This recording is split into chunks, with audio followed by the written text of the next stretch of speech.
حسین تو اس طرح جو ہے تیرے نام سے زندہ ہے اور غدیر پھر غدیر ہے. میں نے تو مسلط بہت کہی ہے, میری پسندیدہ فارم ہے. اس فارمیٹ میں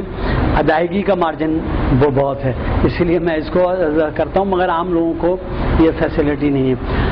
اچھا صاحب, ایک بات یہ ہے کہ ہاں یہ ہمارے شجاع بھائی نے بھی یہ سوال کیا آف دا ریکارڈ,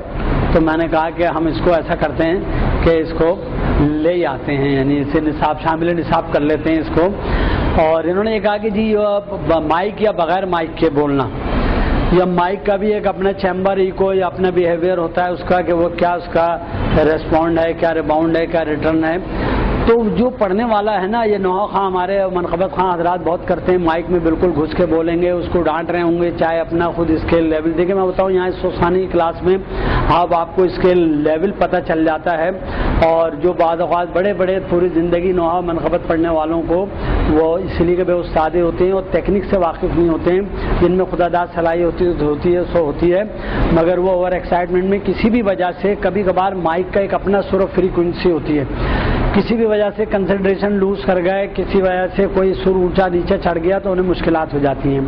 تو ہر آپ جو ہیں وہ آپ کو جو سوسان ہے وہ کوئی آرٹسٹ نہیں ہے, پرفارمر نہیں ہے, وہ مولا کے لیے پڑھتا ہے, مولا کے حضور پڑھ رہا ہے. اس میں اگر وہ اونچا پوری تیاری سے جائے اور اونچا اٹھ گیا ہے تو کوئی بات نہیں, یا تو اسے نبھائے یا مختصر کر دے یا توڑ کے دوبارہ شروع کر دے. آپ کوئی استاد نہیں ہے, آپ کوئی ماہر فن نہیں ہے کہ جو آپ سوچے کوئی کنسرٹ نہیں کر رہے ہیں آپ, کوئی بات نہیں, مولا کا نام فرصہ لے رہے ہیں آپ, اس سے بہتر طریقے پہ تیاری پہ کریں, لیکن وہ کوئی ایسی بات نہیں ہے. لیکن اگر آپ سیکھ کے یہاں سے جائیں گے تو انشاءاللہ تعالیٰ صحیح تلفظات سے, صحیح ادائیگی اور موقع محل کی مناسبت سے پڑھیں گے. ہمارے ساتھیوں سے کسی کو یہ شکایت نہیں ہوتی کہ اس نے طویل پڑھا یا لمبا پڑھا یا بے موقع پڑھا. مخصوصی کا خیال رکھیے, وقت سے پہلے پہنچیے. اچھا, آواز خراب ہونے اور صحیح ہونے کی بھی بتا دوں, ہر شخص کا مسئلہ الگ ہوتا ہے. کسی کو کسی چیز سے الرجی ہے, کسی کو ڈسٹ سے ہے, کسی کو تبدیلی ہے آب و ہوا سے ہے, کسی کو اے سی سے ہے, کسی کو گرد و غبار کے علاوہ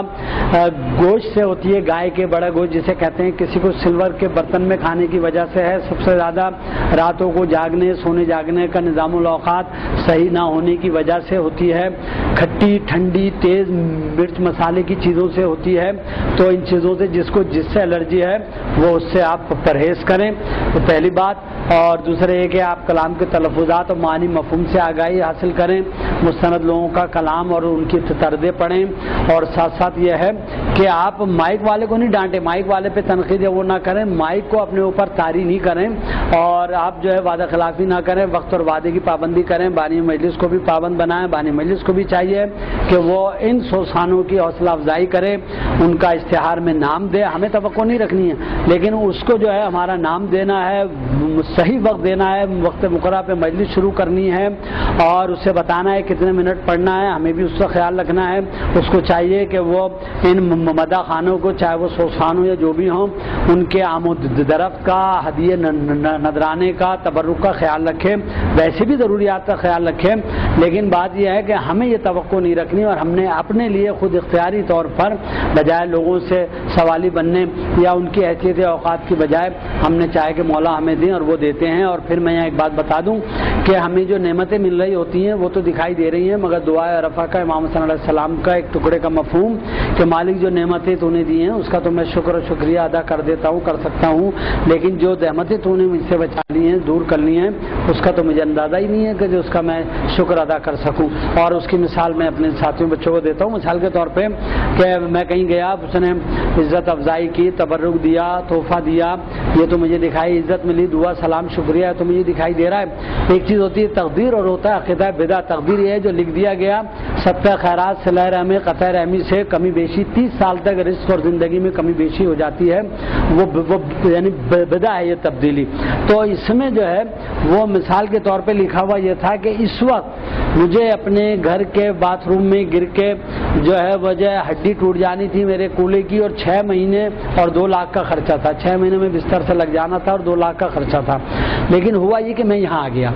اس بارش کے باوجود اور خراب صورتحال کے باوجود شہر کی. مجھے یہ تو دکھائی دے رہا ہے کہ یہاں ہم نے کھایا پیا, آپ نے محبت دی اور آپ نے جو ہے وہ عزت دی, اور یعنی شکرگزار بھی ہوئے, اور چلیے ایک وہ. لیکن مجھے یہ تو اس کا میں چلے ہم ایک دوسرے کا شکریہ ادا کر دیں گے, لیکن مجھے یہ تو پتہ ہی نہیں ہے کہ میرے ساتھ یہ ہونا تھا 2 گھنٹے پہلے. تو میں اس کا کیسے اللہ تعالیٰ کے حضور شکر ادا کروں یا شکریہ ادا کروں؟ تو یہ جو ہے وہ رکھتے کسی کا نہیں ہے. آپ ہمارے ساتھ کوئی نیک کام کرے، نیکی کرے، تو ہم اس کا جو ہے وہ کوشش کرتے ہیں کہ کسی نہ کسی طرح بدل عوض صلہ دیں. تو جن کے خزانے میں کمی کوئی نہیں ہے، ان اللہ لا یضیع اجر المحسنین، اور یہ ائمہ طاہرین بھی جو ہیں وہ صاحب اقتدار و اختیار ہیں، وہ کیسے ہو سکتا ہے کہ آپ کو ہمیں محروم کر دیں؟ تو لہذا آپ کو ہمیں توقع نہیں رکھنی ہے، لیکن بانی مجلس کا فریضہ و سنت معصوم یہ ہے کہ وہ ہدیہ نذرانہ شان طور پہ پیش کرے، اسے پیش کرنا چاہیے. قبول کرنا نہ کرنا آپ کا میرا اختیار ہے اور ثواب دیدے. اب یہاں مسئلہ ہوتا ہے آپ جب شروع کریں تو کیا کریں؟ آپ جب شروع کریں، اور میں آپ کو بتا دوں ذکر کے طفیل، گھر بیٹھے میں دنیا کے 18 ممالک گیا ہوں، میں نے جو کچھ بھی سیس کیا، وکالت کی ہے، یہ آج میں یہاں تک پہنچا ہوں، یہ آئی کیو، یہ صلاحیت، یہ پی آر میری اس سوسانی کے طفیل، اس محمد مولا کے طفیل ہے، اور یہ میری دنیاوی کام بھی اس دینی خدمت کی وجہ سے آپ یقین کریں، ورنہ میں یا میرے والدین کی اتنی استطاعت نہیں تھی کہ میں یعنی اتنا پڑھ لیتا یا اتنا کچھ کر لیتا. ٹھیک ہے جی. آخرت کا اجر و ثواب میری نیت اور اخلاص پر ہے، اللہ جانے، مولا جانے اور میں جانوں، وہ ایک الگ مسئلہ ہے. آپ جب پڑھنے بیٹھے تو ایک جو سوال تھا کہ آپ اس کو اپنی آواز اور کیپیسٹی کے تحت، ہم پہلا سوز خطا ربائی جو پڑھتے ہیں تو اپنی اور ان کی سامعین کی حالت اور کیپیسٹی کو دیکھتے ہوئے پڑھتے شروع کرتے ہیں. تو اس میں پھر ہم مائک نہیں دیکھتے. آپ یہ دیکھ لیں کہ مائک کا ایڈجسٹمنٹ میں جب پڑھتا ہوں تو آپ کبھی دیکھیے گا جہاں مجھے تیز پڑھنا ہوتا ہے میں تھوڑا پیچھے ہو جاتا ہوں، اور جہاں آہستہ پڑھنا ہوتا ہے نیچے کے سر ہوتے ہیں تو وہ تھوڑا قریب آ جاتا ہوں. کوئی اگر میرے شروع کرنے کے بعد آواز گھٹا بڑھا دے یا مائک آگے پیچھے کر دے تو میری کنسنٹریشن بہت جو ہے وہ لوز ہوتی ہے اور بڑا مجھے جھنجھلاہٹ سوار ہوتی ہے. تو جو مجھے جانتے ہیں میرے ساتھی بازو مجھے نہیں کرتے، انہیں پتہ ہے کہاں میں نیچے آ رہا ہوں، تو جو میرے اصل بازو اختر شکیل ہیں وہ وہاں نیچے دھیمی آواز کر لیتے ہیں، اور جو ہے وہاں میرا وہ جو نیچے کے سر اور نیچے کا کلام پیغام آواز لوگوں تک پہنچ جاتی ہے. ٹھیک ہے جی. ہماری سوچ خانی میں ایک بات یہ ہے کہ جو عام گائکی موسیقی میں آواز یا ریاض دو چیزیں ہوتی ہیں. اگر آواز اور ریاض دو چیزیں ہو جائیں تو بس وہ بدرجہ کمال پہنچا ہوا ہوتا ہے استاد. ہمارے ایک تیسری چیز آواز اور ریاض کے علاوہ سوز دل بھی ہوتی ہے. ہم جب کہتے ہیں سکینہ قید ہو کر شام کے زندہ میں جب آئی، تو یہ جو ہمارے دل سے آواز نکلتی ہے جو سوز دل ہے، یہ کسی عام فنکار یا گویے یا گلوکار یا خان صاحب کے دل میں پیدا نہیں ہوتا تا وقت کہ انہیں اہل بیت سے محبت و ارادت نہ ہو. ٹھیک ہے جی. تو ہمارے یہاں سب سے نچلا سب سے اونچا سر ایک کلام ایک 4 مصرے 1 منٹ میں بھی استعمال ہوتا ہے. 9 خان کو صرف ہائی فائی پڑھنا ہوتا ہے، نچلے میٹھے سر نہیں چاہیے ہوتے ہیں. ہمارے یہاں جو ہے وہ یعنی اس سوسانی میں ایک ہی کلام میں سب سے نچلا سب سے اونچا سر بھی استعمال ہوتا ہے، اور جو ہے وہ یعنی یہ سمجھ لیں کہ آواز بالکل پرفیکٹ اور ایکوریٹ چاہیے ہوتی ہے. سارے سر پہلا اور 10واں تو چھوڑ دیں، کھرج اور پنچم ہر شخص کی کھرج الگ ہوتی ہے. دوسرا بھی چھوڑ دیں اور 9واں بھی چھوڑ دیں. اگر ہم یعنی 10 مقرر کر لیں، 10 ڈاٹ یا 10 لائنیں، تو ہم بالعموم 3 سے 8 تک پڑھتے ہیں. 9 خاں عام طور پہ 6 سے 8 پڑھ رہے ہوتے ہیں، منقبت خاں 4 سے 6 پڑھ رہا ہوتا ہے. یہ صرف سوسان ہے کہ جو 3 سے 8 پڑھ رہا ہوتا ہے. اگر وہ پرفیکٹ اور مکمل سوسان ہے تو 3 سے 8. یہ نہ 9 خانی میں اس کی ضرورت ہوتی ہے 3 سے 8 پڑھنے کی اگر 10 لائنیں مقرر کر لیں، اور نہ منقبت میں، نہ سلام میں، نہ کسی اور ادائیگی یا گائکی میں. تو ہمارے سوسانی میں پرفیکٹ سر ایکوریٹ چاہیے ہوتے ہیں، ایبسولوٹ چاہیے ہوتے ہیں. ہم جو شروع کریں تو اپنی کیپیسٹی، اپنا ماحول مزاج اور مائک کو ایک بار دیکھ کے شروع کر لیں. اور اس کی میں بتاؤں آپ کو کہ اس کی ٹون ہر جگہ کے ہر اس کی الگ ہوتی ہے. مثال کے طور پہ جیسے ہم بتاتے ہیں کہ ہم کس فریکوینسی پہ بول رہے ہیں، تو آپ اس کی آپ یہ سمجھ لیں میں بعض اوقات کلام پڑھنے کے بیچ میں باتیں کرنے لگ جاتا ہوں، تو جہاں پھر کلام شروع کرتا ہوں تو اسی جگہ سے، کیونکہ میں اسی فریکوینسی پہ بول رہا ہوتا ہوں، میرے ذہن میں وہ جگہ ہوتی ہے جہاں سے میں ٹریک آؤٹ ہوا تھا. کلام میں نے 3 شعر پڑھے، پھر کوئی بیچ میں وضاحت یا بات آ گئی. حالانکہ کلام اور سوسانی کے بیچ میں ہرگز نہیں بولنا چاہیے، نہ کونی مارے، نہ اشارے کرے، نہ تنبیہ کرے، نہ ڈانٹ ڈپٹ کرے، جیسا کہ ہمارے بعض سوسان کرتے ہیں. وہ الگ کرے، کلاس میں کرے، کمرے میں کرے، گھر میں کرے، بعد میں پہلے کر لے، لیکن پڑھنے کے دوران نہ بار بار درود بھجوائیں، نہ نعرے لگوائیں، نہ آپ انہیں ڈانٹیں ڈپٹیں، نہ بیچ میں غیر ضروری گفتگو کریں. جہاں بہت ضروری ہو،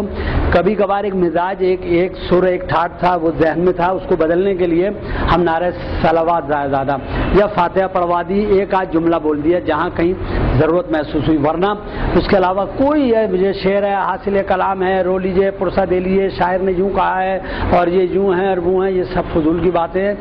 تنظیم اور آداب اور متانت اور تہذیب کے خلاف ہے، تہذیب سوسانی کے۔ آپ اپنی بات کیجیے، کلام پیش کیجیے، اور اس میں دیکھیے جو بولنے کی فریکوینسی ہوتی ہے اس کا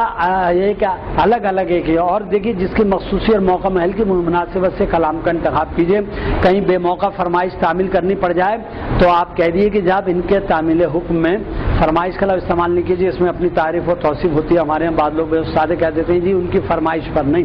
تعمیل حکم میں یہ کلام پیش کر رہا ہوں، تو آپ اس میں جب آپ تعمیل حکم کریں تو تعمیل حکم میں یہ مرثیے کا موقع نہیں ہے، لیکن تعمیل حکم میں یہ پیش کر رہا ہوں، تو آپ وہ پیش کر دیں آپ، ٹھیک ہے۔ اس میں دیکھیے بولنے کی فریکوینسی ہوتی ہے۔ کسی بچے کی گمشدگی کا اعلان اگر ریڈیو پہ ہو رہا ہوگا، ٹیلی ویژن پہ، تو اس کا ٹیمپو یہ ہوگا، حضرات ایک اعلان سماعت فرمائیں، ایک بچہ جس کی عمر 6 سال ہے، ہرے رنگ کے شلوار قمیص میں ملبوس ہے، کل رات سے نادم آباد سے لاپتہ ہے، جن صاحب کو اس کے بارے میں علم ہو وہ کسی قریبی پولیس اسٹیشن یا اس فون نمبر پہ اطلاع دیں۔ یہ ٹون ہے، سمجھ لیں اس کی ریڈیو ٹیلی ویژن کی، ٹھیک ہے۔ اچھا، یہی اعلان جب محلے کی مسجد سے ہوتا ہے، پوری کراچی میں جہاں جہاں اردو ہے، پورے پاکستان میں جہاں جہاں تک میں نے آپ نے سنا، حضرات ایک اعلان سماعت فرمائیں، ایک بچہ، یہ ٹون ہوتی ہے سب کی۔ اگر وہاں مسجد میں کھڑے ہو کے حضرات ایک اعلان سماعت فرمائیں ایک بچہ، تو کوئی نہیں سنے گا، سمجھ میں نہیں آئے گا کیا ہو گیا ہے نا۔ تو اچھا، اور اگر وہ ریڈیو ٹی وی پہ آ جاؤ گے حضرات ایک اعلان سماعت، تو ایسا لگے گا جیسے ٹاک شو جیسے آج کل چل رہے ہیں یا کوئی بلوا جھگڑا ہو گیا ہے نا۔ اچھا، یہی اعلان نشہ پان بڑی جگہ ہوگا تو وہاں اس طرح نہیں ہوگا، ایک بچہ، پھر وہاں اس کی ٹون، اور تو آپ جب کمرے کی مجلس ہے، جب ایک بڑے ہال یا کھلے میدان کی مجلس ہے، ریکارڈنگ اسٹوڈیو کی ہے، تو اس کی ٹون، اور آپ جب کلام تیار کریں تو بغیر بازوؤں کے تیار بازوؤں کے، کیجول بازوؤں کے، تو اس کے حساب سے آپ کلام کس طرح کریں گے، یہ ماہرانہ تکنیکی باتیں تجربے سے آتی ہے، یہ ہے کرتب، کرنے سے آتی ہے، اسی لیے سے کرتب کہتے ہیں۔ تو یہ اس میں اور کوئی ضمنی سوال ہے تو وقفہ سوال میں شامل کیا جا سکتا ہے۔ علاج سید ناصر عباس صاحب، کوئی آپ سوال کرنا چاہیں گے؟ کوئی اور صاحب کوئی اگر سوال جو اس کے آج کی گفتگو سے ریلیٹڈ ہو بقایا، تو ہم اپنی یعنی سننا سنانا اور جو نجی کرتے ہیں وہ نشست وہ تو ابھی کر لیتے ہیں۔ ہاں ایک بات اور بھی ہے، میں بہت شکر گزار ہوں، اصل میں شجاع رضوی صاحب مجھے کئی باتیں یاد دلا رہے ہیں۔ وجہ یہ تھی کہ اس سے پہلے میں نے آداب یوں کہہ لیں کہ خطاب آداب ذاکرین یا رموز ذاکری، تو اس قسم کے ایک کلاس، ایک سیمینار ٹائپ کا تھا، تو جہاں ذاکرین، متعلمین، خطبہ، خواتین و حضرات، نوجوانان جمع تھے، تو اس میں میں نے بہت ساری باتیں بتائی تھیں۔ مثال کے طور پر میں نے اس میں کہا تھا کہ آپ کی جو یعنی حلیہ وضع قطع، ہم جب یعنی منصف بنتے ہیں، جج بنتے ہیں مقابلوں میں، تو یہ قرأت اور نعت اور خاص طور پہ منقبت وغیرہ جو اب ہونے لگے ہیں، تو اس میں ایک تو بات اس کی اپیرنس کیا ہے، اس کا حلیہ وضع قطع کیا ہے، ٹھیک ہے۔ میں مطلب مثال کے طور پہ آدمی کتنا ہی اچھا پڑھ رہا ہوں، اور یہ اچھا بھائی یہ باتیں شامل رکھیے گا، آدمی کتنا ہی اچھا پڑھ رہا ہوں، یعنی آپ اچھی بات یہ ہے، آئیڈیل ایک بات یہ ہے کہ آپ شلوار قمیض کرتا پاجامہ آپ یعنی پہنیں۔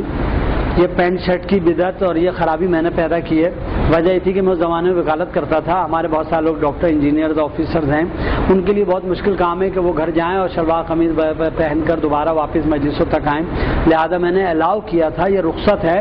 یہ پریکٹس نہیں ہونی چاہیے۔ آپ اس میں یہ رکھ لیں کہ صاحب بہتر یہ ہے کہ آپ گھر سے نکلنا ہے تو جو ہمارے یہاں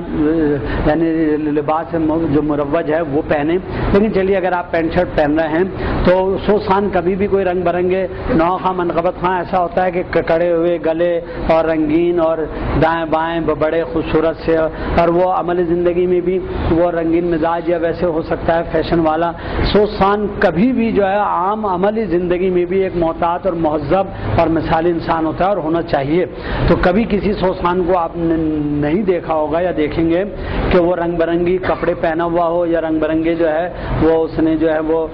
ڈیزائن کے کپڑے پہن رکھے ہوں یا عملی زندگی میں بھی وہ اب تبے یا خلاف آداب و اطوار، یعنی وہ ویل مینرڈ ہوتا ہے اور ہونا چاہیے، اس لیے کہ تہذیب فرشہ صاحب اسے مہذب لوگ ملتے ہیں، وہ روڈوں پہ اسٹولوں پہ یا جو ہے وہ ادھر چوراہوں پہ نہیں پڑتا ہے، وہ فرش اعضاء پہ پڑتا ہے جہاں بیوی آتی ہیں، جہاں معصومین علیہ السلام آتے ہیں اور جہاں مہذب لوگ قائد قرینی سے بیٹھتے ہیں، لہذا اس کو بھی اس سے زیادہ بہتر ہونا چاہیے جب وہ یہاں سامنے ہوتا ہے تو وہ نمائندہ ہوتا ہے مولا کے جو ہے وہ توجہات میں ہوتا ہے، مومنین کے فوکس میں ہوتا ہے۔ اور آپ یہ دیکھ لیں کہ روزمرہ عام زندگی میں کہیں بیٹھے ہوئے ہوں تقریب میں اور کیمرہ آ جائے تو وہ سیدھے اور محتاط ہو جاتے ہیں، ہے نا، تو پھر مولا کی خدمت میں بارگاہ میں ہدیہ پیش کریں تو پھر ہمیں تو، اور ہم ہر وقت وہ ہم سے کبھی غافل نہیں ہے، ایک جو مولا کا ذاکر ہے وہ ہر وقت مولا کی توجہات میں رہتا ہے،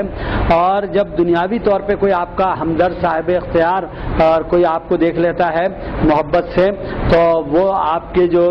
ظاہری جو در ہوتے ہیں اور پریشانیاں مسائل ان کو دور کر دیتا ہے یا آپ کے مسائل کے لیے آپ کی امداد اور اعانت کر دیتا ہے، تو وہ مولا جو جانتے بھی ہیں اور اختیار بھی